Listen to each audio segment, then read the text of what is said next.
കാരണം പുറത്ത് നമ്മുടെ ജനങ്ങളുടെ അഭിപ്രായം വളരെ മോശം. ഹൈക്കോടതി ഇടപെട്ട് അല്ല, നിങ്ങൾ ഒരു മണ്ടന്മാരാക്കി വെക്കുന്ന ഒരു പ്രോഗ്രാം ആയിട്ടല്ലേ ബിഗ് ബോസ് സീസൺ 6 മുന്നോട്ട് നടക്കുന്നത്. അപ്പൊ നമുക്കറിയില്ല ഷിയാസ് എന്നൊരാൾ ഒന്നുമില്ലേ ബിഗ് ബോസ് വീട്ടിൽ കുളിക്കാറില്ല എന്നൊക്കെ പറയുന്നത്. അതുപോലെ തന്നെയായിരുന്നു ഷിയാസ്. അങ്ങനെ ഉണ്ടോ? നിങ്ങളോട് ഞാൻ നല്ല സ്പ്രേ അടിക്കും. ഞാൻ 2 നേരം 3 നേരം കുളിക്കാറുണ്ട്. ഓക്കെ, എന്ത് ചോദ്യമാണ്, ഒരു ഊള ചോദ്യമൊക്കെ ചോദിച്ചിട്ട്. ഇപ്പൊ നിങ്ങള് മറ്റേ റോക്കിയെ സപ്പോർട്ട് ചെയ്ത് സംസാരിച്ചു. റോക്കിയെ സപ്പോർട്ട് ചെയ്തിരുന്നു ബിഗ് ബോസില് സിജോനെ തല്ലുന്നതിന് മുമ്പ് വരെ.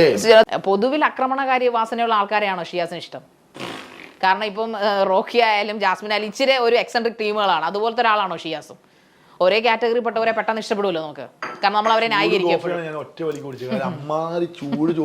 ഷിയാസ് എനിക്ക് തോന്നുന്നു ഞാൻ എന്റെ ചോദ്യങ്ങൾ ഇറിറ്റേറ്റഡ് ആണ് ഭയങ്കരമായിട്ട്. ദേഷ്യം വരുന്നു. ഈ സപ്പോർട്ട് ഞാൻ പറഞ്ഞില്ല, നിങ്ങൾ ഈ സപ്പോർട്ട് ചെയ്യുന്ന ആൾക്കാരുമായിട്ട് നിങ്ങളുടെ ക്യാരക്ടറുമായിട്ട് എന്തൊക്കെയോ സാമ്യമുള്ള പോലെ ഫീൽ ചെയ്യുന്നു.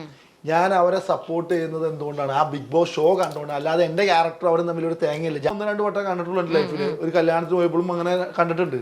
അല്ലാതെ എനിക്ക് അവരോട് വ്യക്തിപരമായിട്ട് ദേഷ്യമൊന്നും കാര്യമൊന്നുമില്ല. നിങ്ങൾ പറയുന്നത് ജാസ്മിൻ ഇത്രയൊക്കെ പബ്ലിക്കായിട്ട് വെറുപ്പ് കിട്ടിയ ഒരു സീസൺ ആയിട്ടും അല്ലെങ്കിൽ വെറുപ്പ് കിട്ടിയ കാൻഡിഡേറ്റ് ആയിട്ടും അല്ലെങ്കിൽ ഒരു മത്സരാർത്ഥി ആയിട്ടും നിങ്ങൾ അയാളെ, അതായത് ഒരു മുൻ മത്സരാർത്ഥി എന്ന നിലയിൽ നിങ്ങൾ അവരെ ഭയങ്കരമായി സപ്പോർട്ട് ചെയ്യുന്നത് ഈ എല്ലാ വൃത്തികേടുകളും കാണിച്ചിട്ടും അത് എന്ത് വൃത്തികേടാണെന്ന് അവിടെ ചോദിക്കുന്നത്. അല്ലല്ല, കുളിക്കുന്ന മാത്രമല്ല. ഷിയാസ് ഇപ്പോ ചോദിക്കുന്നത് ജാസ്മിന്റെ കൃത്യമായി നീ എന്ത് തേങ്ങയാണ് പറയുന്നേ, എനിക്കൊന്നും മനസ്സിലാവുന്നില്ലല്ലോ.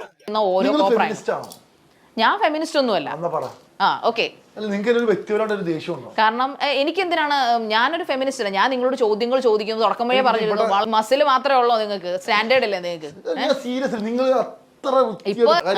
ഇങ്ങനത്തെ ചോദ്യം ചോദിക്കുന്നത് പിന്നെ ശ്രീനാഥ് വാസിയൊക്കെ തെറി വിളിക്കുന്നത് ഭയങ്കരമായിട്ട് ഞാൻ അവളെ സെലൂട്ട് അടിക്കുന്നത്. ഞാൻ പറഞ്ഞു എക്സെൻട്രിസിറ്റി ആണ് നിങ്ങളുടെ മുഖമുദ്ര. അതായത് സപ്പോർട്ട് ചെയ്യുന്നതോ ബിക്കോസ് ഞാനത് പറഞ്ഞതുകൊണ്ട് എനിക്ക് പറയേണ്ടി വരും. കാരണം നിങ്ങളൊരു എന്റെ വായിൽ നിന്ന് കടിച്ചാ പൊട്ടാത്ത പദങ്ങൾ അനർഗള നിർഗളം പ്രവഹിക്കുന്നത് കണ്ടും കേട്ടും അവൻ ബോധം കെട്ടു വീണു. കാലിലെ നഖം കടിക്കുക, തുപ്പിയിടുക, വെള്ളത്തിൽ തുപ്പിയിടുക, ഇതൊക്കെ ചെയ്യുന്നത് എന്തോന്നടേ ഇത്, ഇതിന് വട്ടുണ്ടോ? അതൊക്കെ കണ്ടിരുന്നു. ഇതൊക്കെ കണ്ടിട്ടാണ് നിങ്ങൾ പറയുന്നത് ജാസ്മിൻ ഒരു കുഴപ്പമില്ല, അവള് നല്ല കുട്ടിയാണ്.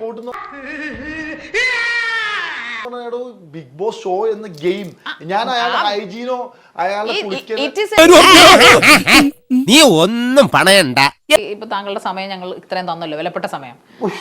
ഭയങ്കരമായി പോയി. നിങ്ങളുടെ റേറ്റിംഗ് അല്ലാതെ എനിക്ക് നിങ്ങളുടെ റേറ്റിംഗും ഇല്ല. ഈ പരിപാടി നിർത്തണ, ക്യാമറ കട്ട് ചെയ്തോ മതി.